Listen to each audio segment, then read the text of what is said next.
السلام عليكم ورحمة الله وبركاته.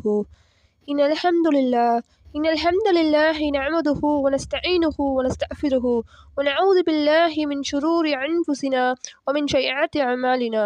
من يهده الله فلا مضل له ومن يضلله فلا هادي له. وأشهد أن لا إله إلا الله وحده لا شريك له وأشهد أن محمدا عبده ورسوله. أما بعد، فقد قال الله تعالى في القرآن العليم والفرقان المجيد: فأعوذ بالله من الشيطان الرجيم.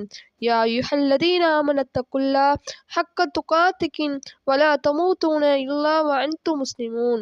يا أيها الناس اتقوا ربكم الذي خلقكم من نفس واحدة وخلق منها زوجها وبث منهما رجالا كثيرا ونساء واتقوا الله الذي تساءلون به والأرحام إن الله كان عليكم رقيبا.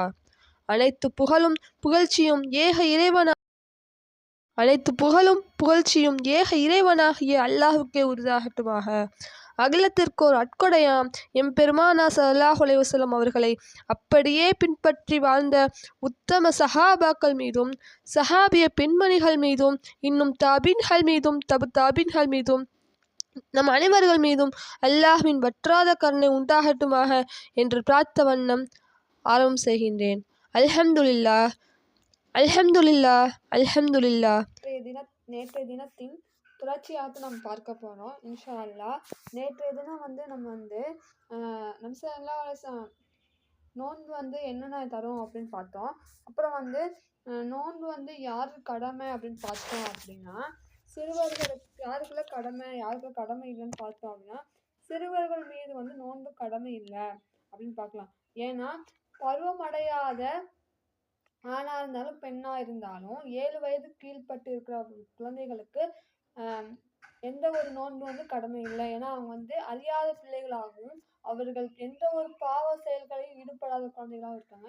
அப்படிப்பட்ட நிலையில நம்ம நோன்பு வைக்கணும் அப்படிங்கிற அவசியம் இல்லை அப்படின்னு தெரிஞ்சுக்கலாம். அதுக்கு ஆதாரம் பார்த்தோம் அப்படின்னா, நம்ம ஸல்லல்லாஹு அலைஹி வஸல்லம் சொல்றாங்க, 3 பேர்களை விட்டு எழுதுகோள் உயர்த்தப்படுறதா சொல்றாங்க. அந்த 3 பேர் யாருன்னா, தூக்கத்திலிருந்து விழிக்கப்படும் வரை, தூங்கும்போது இப்போ நோன்பாளி நோன்பு வைக்கணும் இப்போ நியத்து வைக்கிறாங்க. அவங்க தூக்கத்திலிருந்து விழிக்கும் வரை அவங்களுடைய பாவங்கள் எழுதப்படாது அப்படின்னு சொல்றாங்க. 2வது ஆள் யாருன்னா, சிறுவர்கள் பெரியவராகும் வரை, சின்ன குழந்தைகள் 7 வயது ஆகும் வரைக்கும் அவங்களுக்கு பாவ மன்னிப்பு எழுதப்படாது, பாவ கணக்கு எழுதப்படாது அப்படின்னாங்க. அப்புறம் பைத்தியக்காரங்க பைத்தியம் தெளியும் வரைக்கும், பைத்தியக்காரங்களுக்கு பைத்தியம் தெளிய வரைக்கும்னா அவங்களே சுயநலவு இல்லாதவங்களாகவும் அவங்க சிறு பிள்ளைகளாக காணப்படுறாங்க. அப்படிப்பட்டவங்களுக்கு மலக்குமார்கள் தன்னுடைய எழுதுகோளால் எழுதப்பட மாட்டாங்கன்னு போட்டு நபி ஸல்லல்லாஹு சொல்றதா அறிவிப்பாங்க சொல்றாங்க. ஆயிஷா ரலியல்லாஹு அறிவிக்கிறாங்க.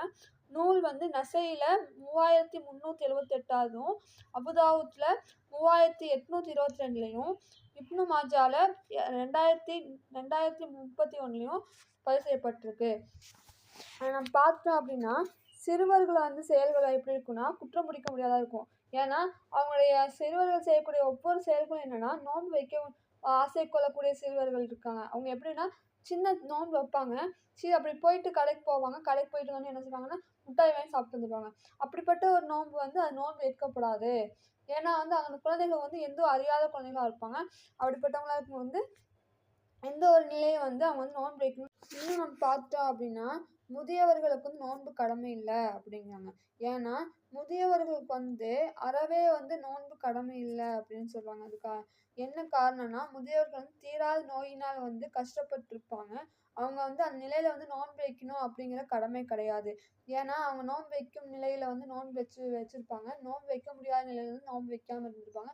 இன்னும் சிலர் பார்த்தோம்னா அறியாதத்தனத்துல நோன்பு விட்டுருப்பாங்க. அதுக்கப்புறம் நோன்பு வைக்கணும் ஆர்வத்தில் இருப்பாங்க.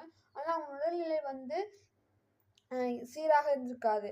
அதுக்கு தான் இறைவன் சொல்றான் அல் குர்ஆன்ல 30வது அத்தியாயத்துல 51வது வசனமா சொல்றான் பாருங்க. பலவீனமான நிலையிலிருந்து உங்களை அல்லாஹ் படைத்தான், பின்னர் பலவீனத்திற்கு பின் பலவீனத்தை ஏற்படுத்தினான், பின்னர் பலத்திற்கு பின் பலவீனத்தையும் நாரையையும் ஏற்படுத்தினான். அவன் நாடியதை படைப்பான், அவன் அறிந்தவன், ஆற்றல் மிக்கவன்.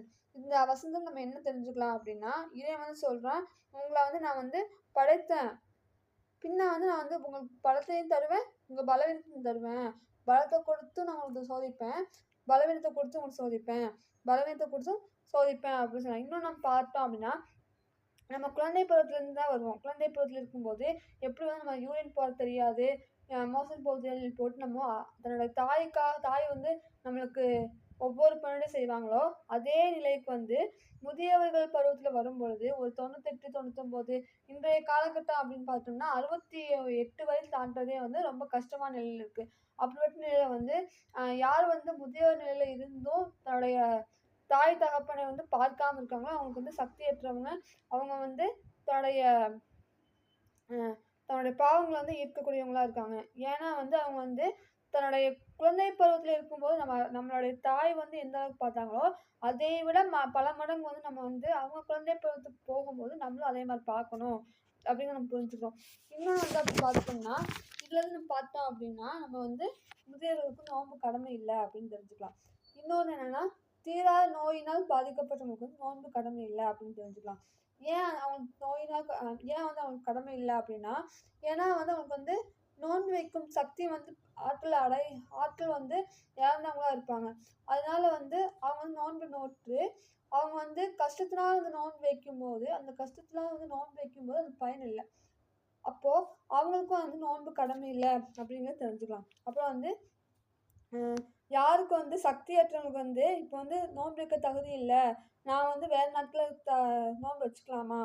அது இல்லன்னா அதுக்கு பரிகாரமா இது பண்ணிக்கலாமா? அப்படின்னு பார்த்தோம்னா, அதுக்கான ஆதாரங்கள் என்னன்னா, முன்றைய காலங்கள்ல வந்து எப்படின்னா, சட்டங்கள் வந்து இப்ப மாற்றப்பட்டுச்சு. முன்றைய சட்டம் எப்படி இருந்துச்சுன்னா, உங்களுக்கு வந்து நோன்பு வைக்க தகுதி இல்ல, சக்தி இல்ல அப்படின்னு தெரிஞ்சுச்சுன்னா, அவங்களுக்கு பதிலா ஒரு நோன்புக்கு பதிலா ஒரு ஏழைக்கு வந்து உணவளிக்கிறதுக்கா இருக்கும். அந்த நிலை மாறி, இப்ப வந்து எப்படி ஆயிடுச்சுன்னா, அ நோன்பு வைக்க முடியாத நிலையில இருக்கும் பொழுது, அவங்க வந்து பரிகாரமா வந்து வேற நாட்கள வந்து கணக்கிட்டு வச்சுக்கலாம். விடுபட்ட நோன்ப வந்து வேற நாட்கள வந்து கணக்கிட்டு வச்சுக்கலாம் அப்படின்னு தெரியுது. ஒரு ஹதீஸ் பார்க்கலாம். சலாமா பின் அக்வா ரலியல்லாஹு அவங்க கூறுறாங்க, நோன்பு நோற்க சக்தியற்றவர்கள் அதற்கு பரிகாரமாக ஒரு ஏழைக்கு உணவளிப்பது கடமையாகும் என்னும் வசனம் வந்து 2வது அத்தியாயம் 184வது வசனத்துல அருளப்பட்டது. பின்னர் வந்து அது மாற்றப்பட்டு நோன்பு நோட்காமல் விட்டுவிட்டு பரிகாரம் செய்து வந்தார். பின்னர் இதை மாற்றி பின்வரும் வசனங்கள் உங்களுக்கு எவர் எந்த மதத்தை அடைந்தவர் அவர் அதில் நோன்பு நோக்கட்டும் என்ற வசனம் மாற்றப்பட்டு அறிவிக்கிறது. சக்தி இருந்தும் நோன்பு வைக்காமல் அதற்கான உணவை கொள்ளலாம். பின்னர் வந்து இதனால வந்து என்ன வந்துச்சுன்னா, முடிஞ்சா வந்து நோன்பு நோக்கலாம், இல்லைன்னா வேற நாட்கள வந்து நோன்பு நோட்டு வச்சுக்கலாம் அப்படிங்கிறது தெரிஞ்சுக்கலாம். அப்புறம் வந்து யாரெல்லாம் வந்து கணக்கிட்டு வேற நாட்கள வந்து கணக்கிட்டு நோன்பு வச்சுக்கலாம் அப்படின்னு பார்த்தோம் அப்படின்னா, நோயாளிகள் வந்து விடுபட்ட நோன்பு வந்து நோய் சரியான பிறகு விடுபட்ட நோன்புல வந்து வேற ஒரு நாட்கள வந்து நோன்பு கடமையாக்கப்பட்டு அதை கணக்கிட்டு வச்சுக்கலாம். 2வது யாருன்னா பயணிகள். பயணிகள் வந்து பயணத்தில் இருக்கும்போது நோன்பு நோக்க முடியாது. அப்படிப்பட்ட நிலையில பயணம் முடிந்ததும் அந்த நோன்பு வந்து விடுபட்ட நோன்பை வந்து நம்ம கணக்கிட்டு வச்சுக்கலாம். அடுத்தது யாருன்னா மாதவிடாய் பெண்கள். மாதவிடாய் சமயத்தில் வந்து பெண்கள் வந்து நோன்பு நோக்க முடியாது. அப்படிப்பட்ட நிலையில அவங்க வந்து வேற நாட்கள வந்து கணக்கிட்டு வச்சுக்கலாம் அப்படின்னு தெரியும். அப்புறம் வந்து கர்ப்பிணி பெண்களும் பாலூட்டும் தாய்மார்களும் வந்து தன்னுடைய கர்ப்ப காலம் முடிந்து தன்னுடைய குழந்தைகளுக்கு தாய்ப்பால் ஊட்டும் காலங்களும் முடிஞ்சு வேற ஒரு நாட்கள்ல வந்து தன்னுடைய நோன்பு வந்து வச்சுக்கலாம் அப்படிங்கிறது தெரிஞ்சுக்கலாம். அப்புறம் வந்து நோன்பு விடுபட்ட அவசியம் இல்லாமல் நோன்பு வச்சவங்க வந்து இப்போ வந்து நம்ம நோன்பு நோட்டு வந்து விடுபட்ட நோன்பு வந்து இந்த காலகட்டங்களுக்குள்ள வைக்கணுமா, விடுபட்ட நோன்பை கணக்கிட்டு தான் வைக்கணுமா அப்படின்னு கேட்டால் அப்படி எதுவும் அதில் எந்த ஒரு இதுலையும் இல்லை. நம்ம விரும்பும் நாட்களை வந்து வச்சுக்கலாம் அப்படிங்கிறது தெரிஞ்சுக்கலாம். அப்புறம் வந்து பிழை கணக்கு. பிறை பார்த்து நோன்பு வைக்கணும், அதே பிறை பார்த்து தான் நோன்பு விடணும். சில சமயம் வந்து மேகமூட்டங்களாகவும் காணப்படும். அப்படிப்பட்ட சமயத்தில் வந்து பிறையை 29 நோன்பு இருக்கும்போது அடுத்த நோன்பு வந்து 30 வந்து கணக்கிட்டு அடுத்த நாள் வந்து நோன்பு ரம்ஜான் வந்து கொண்டாடுவோம் அப்படின்னு. இன்ஷா அல்லாஹ் இன்றைய தினத்தின் பயான் நிகழ்ச்சி நிறைவடைகின்றது. உங்களுக்கு இந்த பயான் நிகழ்ச்சியில் வந்து ஏதாவது சந்தேகமோ இல்லை பிழைகளோ தெரிஞ்சால் கமெண்ட் பாக்ஸில் வந்து கமெண்ட் பண்ணுங்கள். தன்னோட தவறுகளை வந்து நான் திருத்திக்க முயற்சி பண்ணுறேன். இன்ஷா அல்லாஹ் இந்த பயான் பிடிச்சிருந்தா லைக் பண்ணுங்கள், ஷேர் பண்ணுங்கள், சப்ஸ்கிரைப் பண்ணுங்கள். பக்கத்தில் இருக்க பட்டனை ஆளுங்கிற பட்டனை சப்ஸ்கிரைப் பண்ணி பெல் பட்டனை அமைச்சுக்கோங்க. அப்புறம் நான் போடுற வீடியோ வந்து உடனுக்குடனே நோட்டிஃபிகேஷனாக வந்து வரும் உங்களுக்கு. உங்களோட ஆதரவை வந்து எனக்கு தாங்க. இன்ஷா அல்லாஹ் வேறு நாட்களில் வந்து பயான் போட முயற்சி பண்ணுறேன். வாஹித் தாவன் அல்ஹம்துலில்லாஹி ரப்பில் ஆலமீன். அஸ்ஸலாமு அலைக்கும் வரஹ்மத்துல்லாஹி வபரகாத்துஹு.